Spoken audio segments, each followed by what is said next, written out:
An important part of any trimming operation is to decide at what stage the leather hard clay is appropriate for trimming.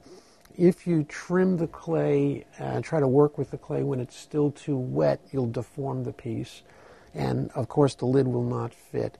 If you wait too long a time and the piece approaches the bone dry stage, then it is very fragile, and just the operation of trimming might cause a crack in the piece, and when you're trimming you're going to take off a lot of clay dust. So the ideal time to start trimming is when the piece is leather hard and slightly pliable, cold and damp to the touch, and certainly if you press down on the piece, you should just barely see your fingerprint or not at all. But essentially it's cold and damp to the touch and slightly pliable.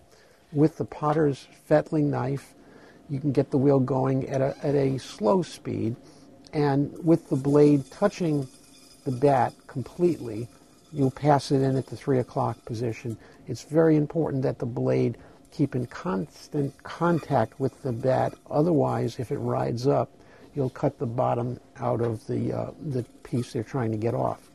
So just passing it in a little bit at a time will remove it from the bat. The next step is to turn it over and center it in the middle of the bat. And this can be accomplished two ways. One, holding your finger stationary. Wherever it touches, you'll be pushing in the opposite direction.